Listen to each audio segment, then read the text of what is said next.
Today we are starting this new series called Seasons, all right? And we're going to talk over the next several weeks, just kind of a big picture like today about what seasons are and how they work and why in the world did God kind of create this seasonal creation. Why did he put that into creation in terms of helping us understand how we function and live? We're going to talk about how we see God work in and through our seasons, and we're going to kind of address how you can actually ahead of time sort of prepare for some of the seasons that God might have for you and actually, start and understand where you are in the midst of seasons and kind of moving through a season intentionally. And so we're going to walk through that over the next several weeks. Today we're going to look at three questions. What are seasons? How do seasons work? And why? And so today we'll start with what are seasons? What are seasons outside of, spring, summer, fall, and winter, right? What are seasons when it comes to life? Well, they're periods of time, right? They're periods of time. They're stages of life. I wrote down a few things. Intensity. Sometimes stages are measured by the intensity of effort and focus. Sometimes they're measured that we have words for them like midlife crisis, the honeymoon period, the golden years, transitional periods of time, the good old days, right?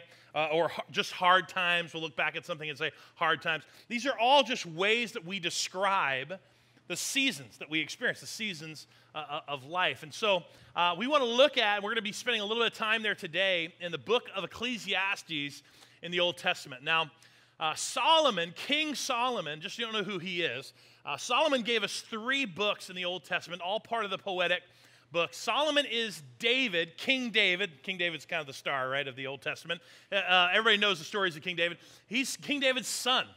And one of the things that we read about Solomon is that God wanted to bless Solomon as he became a king, as he grew up. And he asked Solomon what he wanted, and Solomon asked for, if anybody knows, just shout it out. What did he ask for?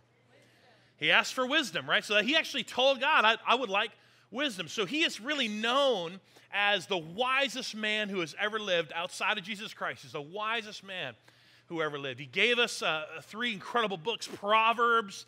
He gave us Song of Solomon, which is a little, brown chicken, brown cow kind of thing. Like you gotta, don't just dive into that until you're ready. And then he gave us Ecclesiastes. And the thing I love about Ecclesiastes is that it seems that it was written later in his life.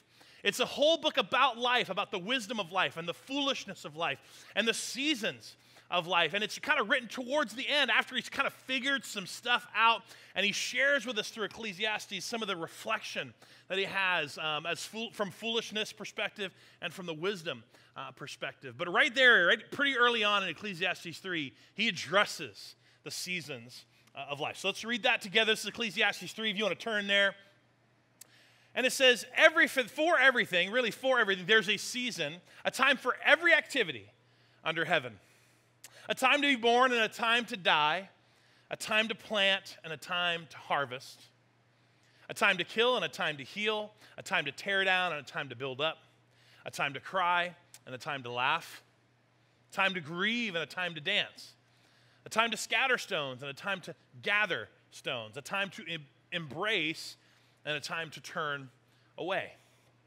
A time to search and a time to quit searching, a time to keep and a time to throw away, a time to tear and a time to mend, a time to be quiet and a time to speak, a time to love and a time to hate, a time for war and a time for peace. And then he kind of summarizes it a few verses later as he's packed all those into those first few verses. He goes on to say, yet God has made everything beautiful for its own time.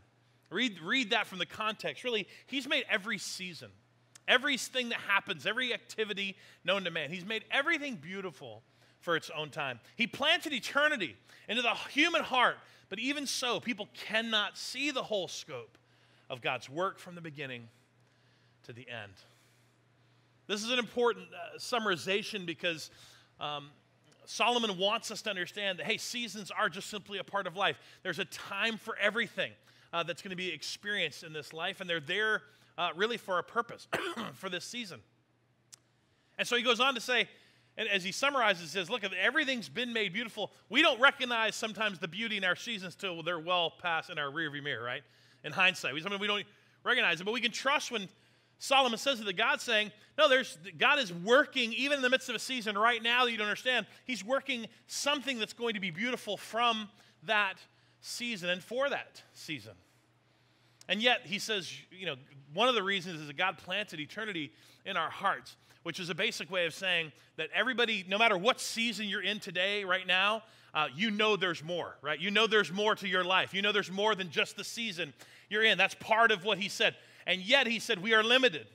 Because no matter, even though that's in us, even though that's kind of wired in us, we don't know it. We can't see the full scope of the seasons of the work of God in our lives, in the world. We just can't see it all. We can't see that scope from beginning to end.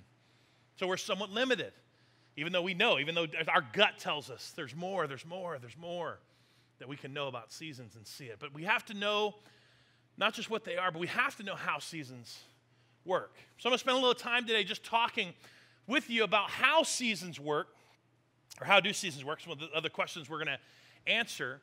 And I'm going to focus a little bit more on two specific things today. I'm going to show you all seasons have a beginning, middle, and end. Okay, they all have a beginning, middle, and end. Seasons start, seasons end. That's just true. The middle is in between. Everybody nod your head if you're with me. That's very scientific, but that's just how it works. This is going to be really important in the next couple of weeks as we talk about being in the middle of a season and trying to figure out what God's doing, or how do we intentionally start new seasons? How do we intentionally work to be prepared for when new seasons are coming? And we don't know when they're coming because right now in the middle of a season. So that's just going to be a part of the next several weeks as we kind of work this through. But this is the part that I want to focus on today. Seasons really do work layers upon layers. That's something to understand about how seasons function. There's something very dangerous about approaching seasons with that sort of bumper sticker theology. When God closes a chapter, he just lets you start a new one. You ever heard that statement? Like there's something a little dangerous about viewing seasons of your life as this kind of thin linear line that certain things start and so then things end and other things don't really start until this thing ends. Seasons are happening all the time, and you're actually in multiple seasons at one time. That's because it's kind of layered. It's a layered idea welcome to the complexity of being a human, right? Like that's just part of our life. And so what I did, and this is going to be your homework, so go ahead and just have this in your head now. I want you to do the same thing as I did as prepping for this series. I took just a small season, a small time period in my life, and I chose 3 categories just to be an example. So I chose 3 major categories: work, kids, and health. And I only took a 5-year span, okay, because I'm 42 years old. 5 years isn't that long anymore, right? So that's just a 5-year window. And I want you to notice the activity of what I just kind of mapped out in generalities, the seasons I've been going through. There's multiple seasons. It's layers upon layers, all happening at the same time. Okay, so health, I'll walk you through this a little later, but health, I had some low level of really attention at all to health for a while. Then I had a high level of intensity for a 2-year period of time. And then I had kind of some stuff going on and happened to me. And then, I've shifted into another season even just in the last 3 or 4 months. Work is one of those things too that has, I know I work for a church, but still it's a work. It's my job. I've had different seasons at work, incredible intensity and growth. Anybody remember, was around Journey when all my staff left one summer? Do you guys all remember that at all? Yeah. That wasn't awesome at the time. So that was a time in my season. And then there was some strategic building and growing and, kind of restaffing and doing some other things. That's part of it. Now, kids, I had a hard time with the kids one because all 3 of my kids could use their own chart, right? In terms of the seasons of life that I'm in with my kids. Now, the reason I started off here, just in the last 5 years, there was a period of time 5 years ago. I'll just share this beautiful time with you. There was a period of time when my kids were older elementary age, okay? And we went to the pool and didn't have to pay attention to them. Do you guys know what I'm talking about at all? Yeah, it's a theory to some, but it actually did happen, okay?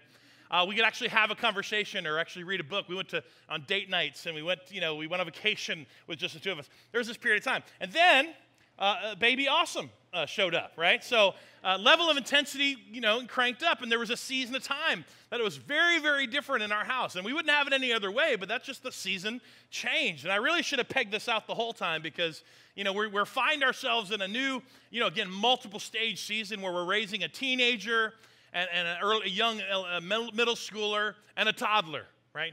We have children that go to bed after we go to bed because we're exhausted, and we have children that still wake us up in the middle of the night and they can't tell us what's wrong. You guys with me? Nod your head if anybody's with me, because that's just the seasons we're in. So, but you got to see how, that's just the last 5 years. All these seasons are working together. It really isn't just this one little time frame, well, in my 40s or in my this or whatever. It's not, it doesn't work that way. There are so many, this is just 3 categories. I could have chose 3 others. There are multiple things happening and multiple seasons happening all the time. And God's at work in every single one of them. And it's important. This is the reason I want you to see this. It's important to have that perspective. It's important to have this multiple layer upon layer perspective of the seasons that you're walking through in your life with God, because there is something that all of us just tend to do. We tend to begin, and this is where I'm going to give you a little bit of a warning. We have this time where we go into single season blinders. Okay, the single season blinders. So when you have single season blinders, this is what it looks like. All right? You like my blinders? I used this like 4 years ago, and they're still good. When you have single season blinders, oh, there you are. There's more people. Okay, here we go. You have this time when, it doesn't matter. It's multiple ways in which we use this. But we all kind of drift to the single season blinder, because let's just say things are going great in one of the seasons of your life. But then things aren't going well at all in some of the other seasons. And so you'll put the blinders on because someone will come and be like, what's going on? How you doing? Man, work is amazing, right? We're just crushing it. It's incredible. But we have the blinders on because what we don't want to do is kind of focus on, we're distracted from, we're ignoring that my marriage is not doing well at all, right? Or that I'm having some issue, like depression is maybe kicking in, or I'm dealing with an addiction in the early stages that I don't really want to pay any attention to. So I just put on the single season blinders just so I can focus on the thing that's going well. We all do this. Other ways we use this is when things are actually going through, and we're actually going through a hard season. We're actually going through a difficult season.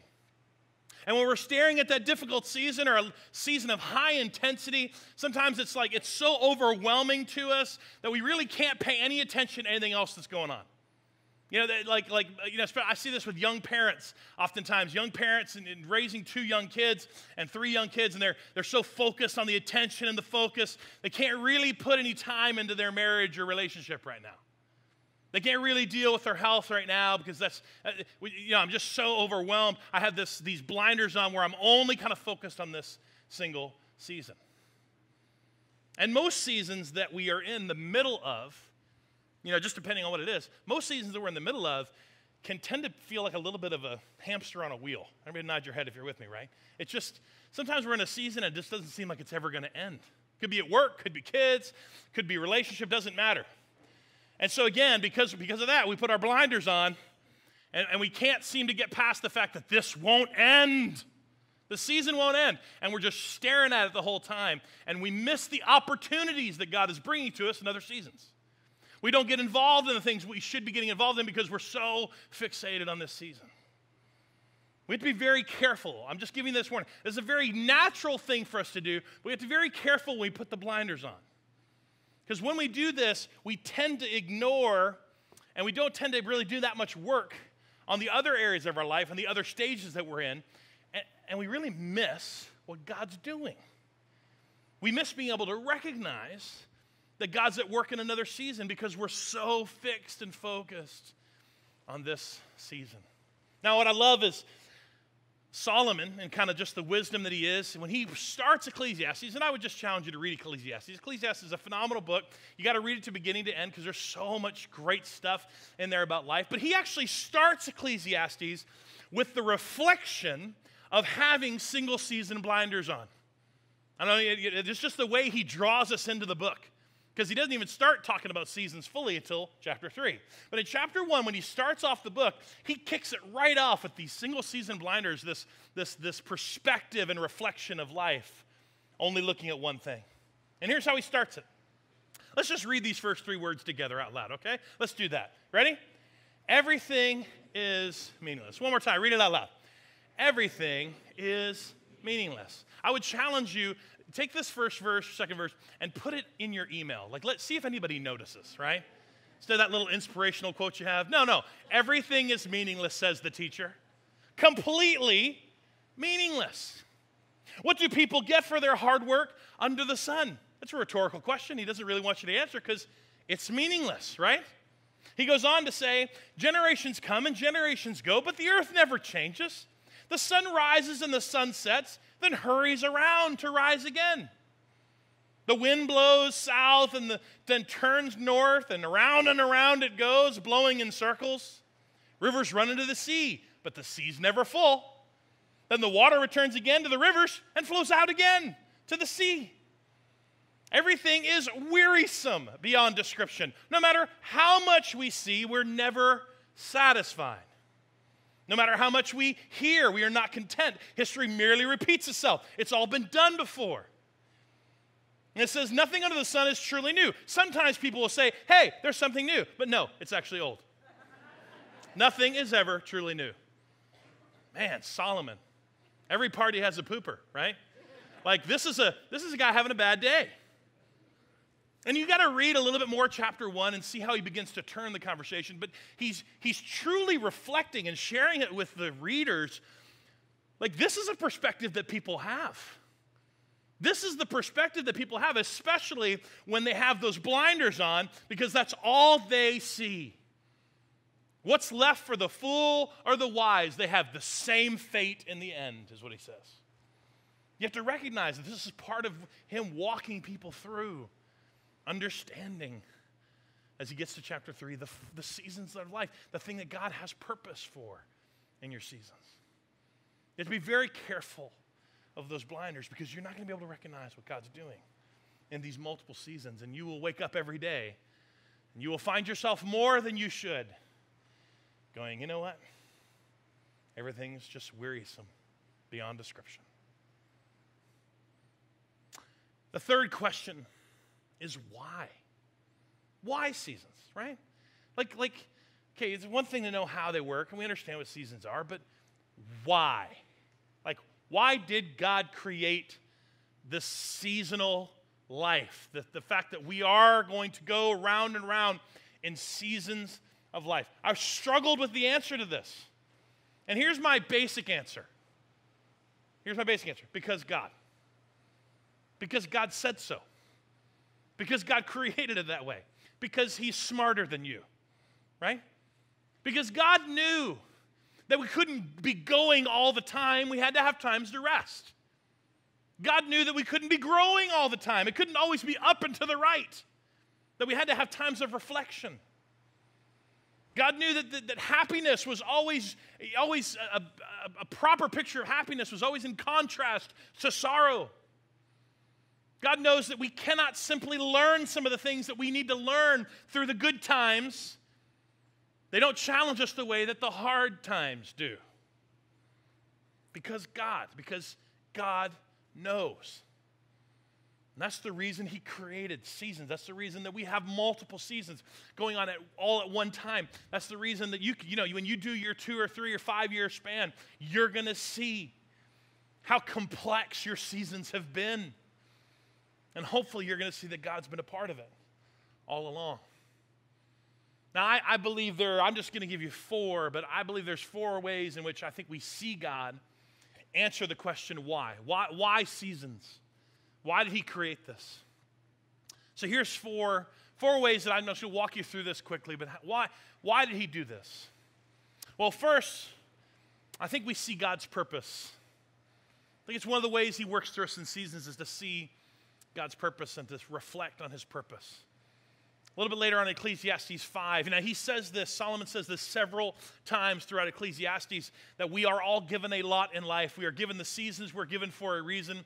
But he kind of always, he's at least 4 times, I believe, he says kind of similar words as what I'm going to read. This is just one example. But he says, we should make the most of what God gives us. Talking about the seasons. Both the bounty and the capacity to enjoy it, accepting what he's given and delighting in the work. Delighting in what he's given us for a reason. He goes on to say it's God's gift. Like the season you're in, regardless of whether you see it or not, it's a gift. God deals out the joy in the present and the now. It's useless to brood over how long you might live. This was just a direct thing he was talking about. Like, it's useless for you to be that concerned about your future if you're not enjoying the now. If you're not understanding the season you're in, if you're not understanding the purpose that God has for you, then why are you so worried about the future? Now, you may have to go back and listen to it was the Gifted series I did back in January, and I talked about being gifted for purpose in order to understand this particular phrase, but I wanted to bring this back as just a reminder. This is coming from the first question of the Westminster Catechism. It says, what is the chief end of man? What is our ultimate purpose? It's to glorify God and enjoy Him forever. That's our ultimate purpose. To glorify God, to live for God, and enjoy Him, and enjoy the work He's given us, the seasons He's given us, forever.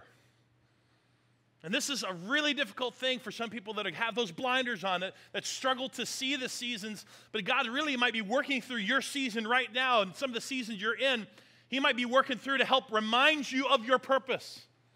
Remind you that you're supposed to be living for Him and enjoying Him and glorifying Him, regardless of the seasons you find yourself in. Because, I very rarely speak for God, but I feel pretty comfortable saying this. We're so fixated on future things. We're so sometimes fixated on other things that I can say this. God cares a lot less than you do about the career you're building. God cares a lot less than you do about your financial future security that you're so fixed on. God cares a lot less than you do about whether your name's going to last 50 years longer than my name.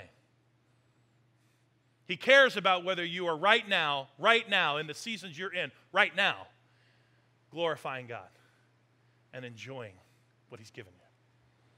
That's what He cares about. That some of the seasons are come because they want us to reflect and remind us and align us back to God's purpose in our life.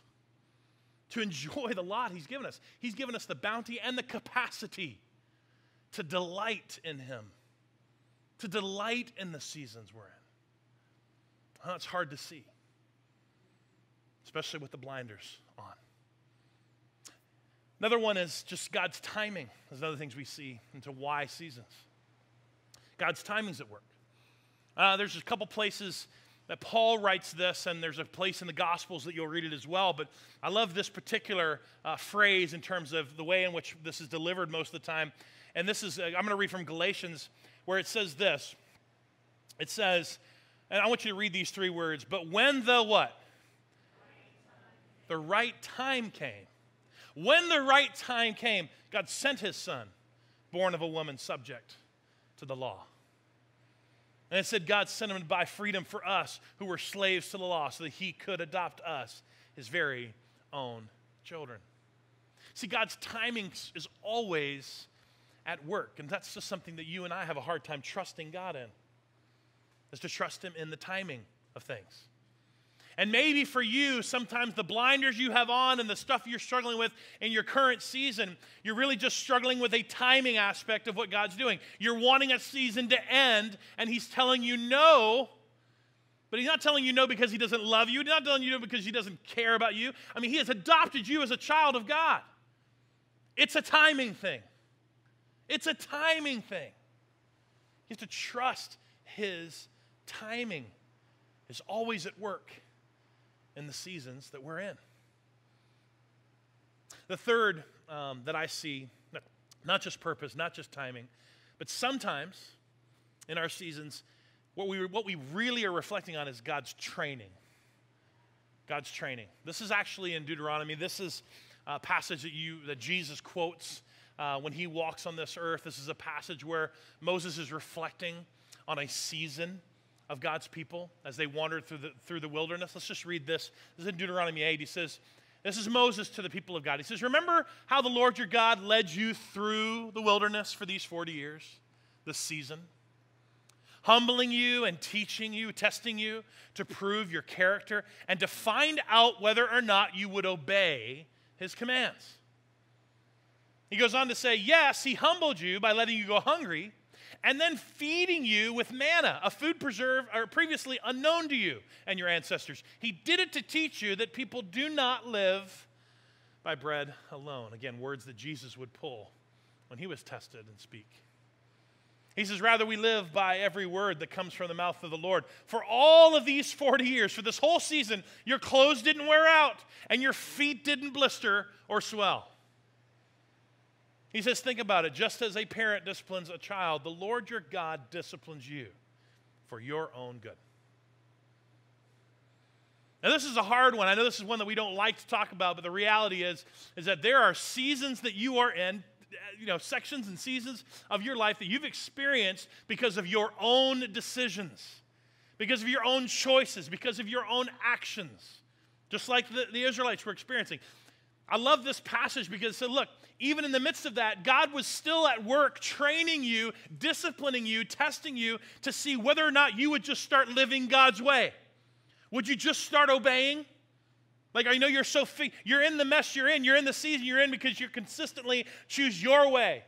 Or you're choosing the culture's way on how to live and how to do this in your marriage, at work, in your finances. But would you just obey? Are you going to get to a place in this training time where you will obey God's way?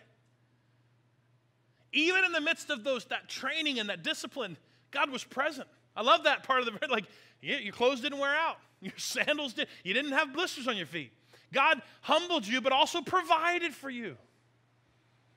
This is a big deal for us because we don't like to see seasons of discipline and training. But that might be where you are. That you're in a place where God's just waiting to see. If I change this season for you that you've been praying and begging for, are you going to obey? Are you going to surrender and do it my way, God's way? I don't know the answer to that for you. I love this quote. This is by an author and a speaker, a current day author and speaker named Christine Kane. I love this quote where she says this. She says, sometimes you think you're being buried when actually you're just being planted. Because God's going to use this season to grow you. Aren't those kind of the two of the same thing? Sometimes you think you're being buried and overwhelmed, but you're actually just being planted. God has a whole different purpose for why you think you're experiencing the things you're experiencing. Because he's got a plan. Because there's a purpose, right? He's actually going to use this time to grow you and grow me. So sometimes what we're experiencing, why the season we're in, the answer is because it's a time of training. It's a time of discipline. The fourth one is God's grace. To reveal and to see and to sit in God's grace. I want to read this passage from the letter that Paul wrote to the church in Corinth. This is a verse that's been very powerful to me in the last several months. It's kind of come to mind several times. But this is a great passage where Paul sort of shares a little bit of his personal story with the church. He shares it through the letter, and he shares a little bit of his personal, not super big details, but just a little glimpse of what he's dealing with and some things God's teaching him. And this is in 2 Corinthians. He says, I was given a thorn in my flesh. We don't know what that is. There's a lot of speculation as to what it is. He describes it metaphorically as a messenger from Satan to torment him and to torment me and to keep me from becoming proud. 3 different times, I begged the Lord to take it away. 3 different times, I begged him to take it away. And each time, he said to me, my grace is all you need. My power works best in your weakness. And this is Paul saying, so now I'm glad to boast about my weakness so that the power of Christ can work through me. It says, that's why I take pleasure in my weakness and in the insults and hardships and persecutions and troubles that I suffer for Christ. For when I'm weak, then I'm strong. And this, I'm not saying that this has been a good thing necessarily for me always, but when this verse has come back to me in a particular season in my life, I'll just share with you honestly, I don't take pleasure in weakness. I don't enjoy that at all. Nod your head if you are agreeing with me at all. Like, I don't take pleasure in that at all. And yet I want to share a little bit of my story with you as well, just because I feel like someone here needs to hear it, and I feel like maybe somebody online needs to hear it later. But there's been a season in my life that I have felt these words come back to me over and over and over again. 2 years ago, a little over 2 years ago, if you remember my layered chart, I was experiencing I was coming off of an incredible health journey. There were some things that I needed to work on and things that I was focused on. And 18 months prior to that time, 2 years ago, I had started that journey, and I'd lost 70 pounds, and I had changed my BMI down 15%, which was a huge deal to my doctors, and my blood work and all the stuff that I was focused on was just spot on, and everything was going well, and my activity and my energy, everything was on the up. Everything was as healthy as it had ever possibly maybe been for me in my entire life up to that point. In the fitness world, I was crushing it. That's what I was doing. And then, it was Valentine's Day weekend, 2016. As best they can tell, a virus, and as research shows, that it's more than likely the Coxsackie virus. It's a virus that shows up with kids that usually hand, foot, and mouth. That's the same virus. But this virus in adults has the chance to morph, and it becomes something that attacks the heart. And so for me, this virus, they would assume this virus had gone in and attacked my heart and had weakened my heart and given me this, what's called cardiomyopathy, which is basically a way of saying my heart was so weak because it just couldn't pump enough blood out to my body. And I'll never forget, this is one of the reasons that it came to mind, because Easter's coming up. And 2 Easters ago, you may not have known it, but most people didn't notice. 2 Easters ago, I was wearing underneath my shirt a vest that had these big paddles on my chest and a big battery pack back behind my back. And it was there because I was in this state of danger. I was in a danger zone where if my heart were to stop, this would bring me back, which hindsight for Easter would have been absolutely amazing illustration. Are you with me? Now, I'm not volunteering for that at all. Hear me say it. But hindsight, that's always in my mind, right? So for me, and I share that to say, for me, one of the things about that period of time is that we caught things early. That was one of the best parts about it. We caught things pretty early. Most people don't realize they have this viral attack, this cardiomyopathy, until something tragic does happen, like a heart attack or something bad. And sometimes people don't even find out until post-mortem. The families don't even find out that was the problem until after someone has died out of the blue. This cardiomyopathy. And so we were very thankful. I was very thankful. We caught it in time, and I was put on some medicine, and it was wonderful. I bounced back very quickly. I was pulled out of the danger zone and pulled out pretty quickly within 3 to 6 months. I was about halfway back. My heart was functioning about half of the capacity that it should be in terms of pumping this blood out to my body. The problem is that it's now been 2 years, and I'm exactly the same place I was then. That for whatever reason, my heart has not bounced back fully. I have not come back to that full place, that place that I was in on the upside of my health journey. It just hasn't come back. And I've been, working through medical therapy, and now I'm going to see some new specialists, and it's just this season that doesn't seem to want to end. And it feels like it should always be. I feel like I'm always on the cusp of it ending. You guys with me? I feel like I'm always on the cusp of it ending, but it's a season that has not ended yet.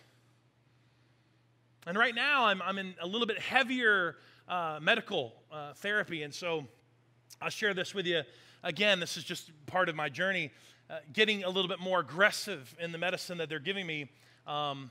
It's beginning to take its toll on me physically and mentally, and Sunday mornings, I don't share this with a lot of people, and I don't share this for pity, but Sunday mornings, most people don't. I don't show it often, but Sunday mornings is such an incredible physical toll for me just to get through 2 services that it's almost too much. That I'll spend the rest of a Sunday doing virtually nothing because I'm completely fatigued and spent just after 2 services here. And that's something for me that, again, I don't want to boast in that weakness. I don't take pleasure in it at all. So hear me when I say over the last several months, it's been very easy for me to wake up in the morning and get my blinders on. Because when I wake up, I'm already weak. I'm already weak. I'm already feeling worse than I did even 5 years ago before I started this journey. And I wake up feeling that way. And so it's easy for me to, get the blinders on. Boy, I go to meaningless pretty quick, to be honest. And then it's very easy for me not to pay attention, not to focus on, not to even worry with any other opportunity God brings me, any stuff with my family, kids, relationships, work, because I got my blinders on. I go there pretty quickly, pretty often.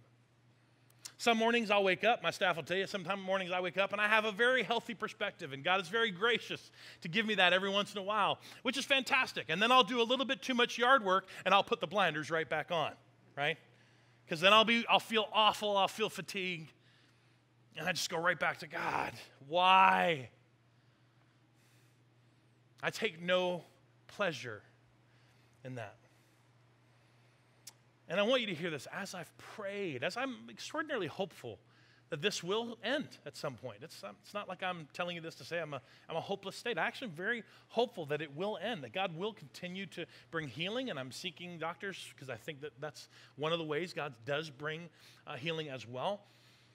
But I say that to say when I pray for healing, when I pray for him, I mean those words that I'm begging God to take it away, to end the season,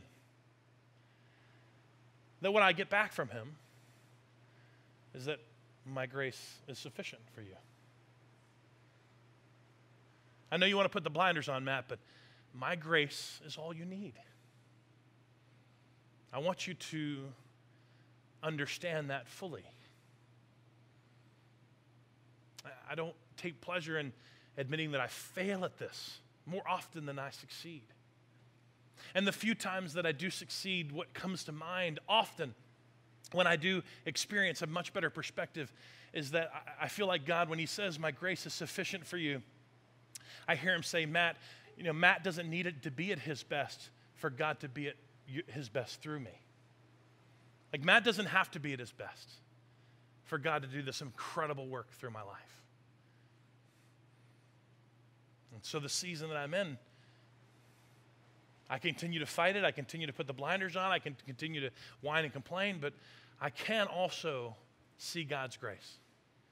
I can also begin to recognize that,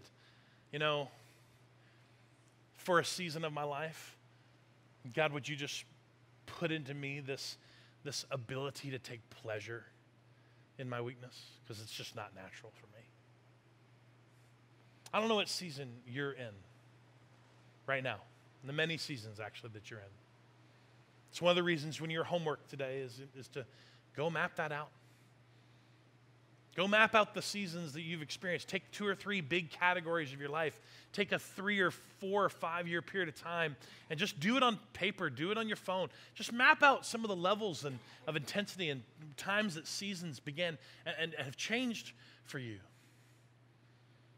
And then ask God, because I'm sure he will reveal it to you. Ask God, which ones of those seasons do you end up putting the blinders on every once in a while? Which of those seasons tend to be the ones that either you focus on too much because you don't want to deal with the other seasons in your life, or that you're so overwhelmed by, or that you feel so stuck in a rut by, that you sort of abdicate and abandon the other opportunities that God brings you through the other seasons of your life. Next week, we're going to spend a lot of time talking about how we recognize God working in the seasons of our life, especially in the difficult seasons as we continue the series. But I want you to work on that this week. Begin to pray about it and begin to work, let God work through you, because I believe that if you would take this time to really change your perspective, there could be a real breakthrough for you. A real breakthrough for you to get those blinders off and enjoy God. delight in the life he's given you and the seasons that he's blessed you with. Let's pray together. Heavenly Father, I am very, very grateful for the seasons of life that you've given me. And God, I do confess that in this particular season and in the area of my weakness, God, I have spent more time with blinders on and wanting to rush it and hurry it and end it.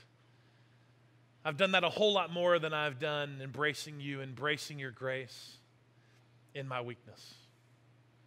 God, I confess that, and I pray that those that are here that are in a very similar situation, God, that they would confess that to you, that they would work through that with you, that you would breathe those words into their heart and soul, that your grace is enough, and that your strength, they don't need to be at their best for you to be at your best through them. God, I pray that as we walk through this journey, as people begin to map out these seasons and understand the complexity of the many, many seasons that layer and layer and layer on top of our lives, how quickly we put the blinders on and miss so much of what you're doing. God, I pray that you would convict us of that and you would move us into a place to see your purpose, to see your timing, to work through the training and the discipline that we need to move to a place of obedience in you and to see your grace.